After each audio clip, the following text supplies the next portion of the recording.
চলুন খুব সাধারণ একটা প্রশ্ন দিয়ে আজকের আলোচনাটা শুরু করি। আচ্ছা, চা কি ভালো নাকি খারাপ? এই একদম সহজ দেখতে প্রশ্নটার উত্তর খুঁজতে গেলেই কিন্তু আমরা মনোযোগ আর বাস্তবতা নিয়ে দারুণ একটা নীতি আবিষ্কার করে ফেলতে পারি, আর সেটারই নাম চায়ের নীতি। আসুন ব্যাপারটা একটু তলিয়ে দেখা যাক। তো প্রশ্নটা কি ছিল? চা কি আমাদের জন্য উপকারী নাকি অপকারী? শুনতে তো খুবই সোজা, তাই না? কিন্তু আসল মজাটা হলো এর উত্তরটা কিন্তু পুরোপুরি নির্ভর করে আমরা ঠিক কি জানতে চাইছি তার উপর। ব্যাপারটা বোঝার জন্য ধরুন আমরা গুগলের কাছে গেলাম। গুগল কিভাবে কাজ করে বলুন তো? আমরা যা জানতে চাই ঠিক সেটারই উত্তর দেয়, তাই না? আমাদের প্রশ্নের ধরন অনুযায়ী কিন্তু গুগল তার উত্তর সাজিয়ে দেয়। যেমন কেউ যদি গুগলে গিয়ে লেখে চায়ের উপকারিতা, তাহলে দেখবেন গুগল আদা চায়ের হজমের ক্ষমতা বা এলাচ চায়ের গুণের কথা তুলে ধরবে।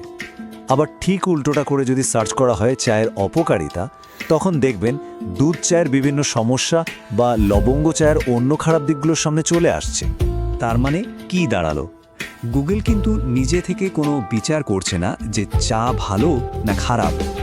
আমরা যে প্রশ্নটা করছি ও শুধু সেই অনুযায়ী তথ্য আমাদের সামনে তুলে ধরছে। মানে প্রশ্ন যা, উত্তরও ঠিক তাই। আচ্ছা, এই যে এত সহজ একটা নিয়ম, এটা কি শুধু গুগলের ক্ষেত্রেই খাটে? একটু ভেবে দেখুন তো, যদি আমাদের পুরো জীবন, এই যে গোটা ব্রহ্মাণ্ড, সেটাও ঠিক একইভাবে কাজ করে, তাহলে হ্যাঁ, ধারণাটা ঠিক এমনই। আমাদের জীবনটাও আসলে একটা বিশাল সার্চ ইঞ্জিনের মতো। আমরা যা জানতে চাই, জীবন ঠিক সেটারই উত্তর আমাদের দেয়। আমরা এই ব্রহ্মাণ্ডের কাছে জেনে বা না জেনে সারাক্ষণ কিন্তু নানা প্রশ্ন করে চলেছি। আর জীবন কি করে? ঠিক সেই প্রশ্নগুলো অনুযায়ী এই প্রমাণ আর অভিজ্ঞতা আমাদের সামনে হাজির করে। সোজা কথায়, আমরা যা খুঁজি, জীবন আমাদের সেটাই খুঁজে পাওয়ার সুযোগ করে দেয়। আর এই পুরো ধারণাটাকেই বলা হয় মনোযোগের নীতি বা দ্য প্রিন্সিপাল অফ ফোকাস।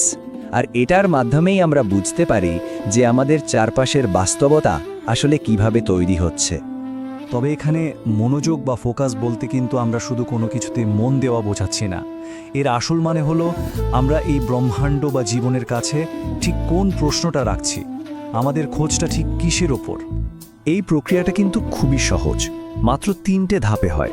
প্রথমত, আমরা একটা প্রশ্ন করি, সেটা আমরা জেনে শুনেও করতে পারি, আবার আমাদের অজান্তেও হতে পারে।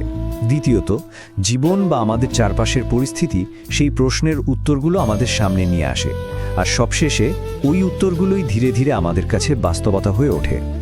আর এই নীতিটা কিন্তু আমাদের দৈনন্দিন জীবনেও দারুণভাবে কাজ করে। ভাবুন, আমরা যদি সবসময় মানুষের দোষ ত্রুটি খুঁজতে থাকি, তাহলে কিন্তু সেগুলোই আমাদের চোখে পড়বে। অন্যদিকে আমরা যদি তাদের মধ্যেকার শক্তি বা ভালো দিকটা খোঁজার চেষ্টা করি, তাহলে দেখবেন সেটাই আমরা দেখতে পাচ্ছি। ঠিক একইভাবে জীবনে এগিয়ে যাওয়ার উপায় খুঁজলে দেখবেন সামনে অসংখ্য সুযোগ চলে আসছে। তো এই যে পুরো ব্যাপারটা আমরা আলোচনা করলাম, এর পেছনে একটা মূল সূত্র বা একটা গোল্ডেন রুল কাজ করে, আর এটাই সব কিছুকে নিয়ন্ত্রণ করে। আর সেই সূত্রটা হলো, আমরা যেদিকে আমাদের শক্তি দিই, যেদিকে আমাদের মনোযোগ দিই, সেই দিকটাই বাড়তে থাকে। মানে যেখানে আমাদের মনোযোগ ক্রমাগত যায়, জীবনের সেই ক্ষেত্রটাই আস্তে আস্তে বড় হতে থাকে, প্রসারিত হয়। এটাই হলো মূল কথা। তাহলে এর থেকে আমরা কি শিখলাম? সোজা ব্যাপার, আমরা যদি একটু সচেতন হয়ে আমাদের মনোযোগকে ইতিবাচক বা গঠনমূলক প্রশ্নের দিকে দিই, তাহলে কিন্তু আমাদের নিজেদের শক্তিও কয়েক গুণ বেড়ে যাবে। আমাদের মনোযোগকে এমনভাবে ব্যবহার করতে হবে যা আমাদের দুর্বল করে না, বরং আরও শক্তিশালী করে তোলে।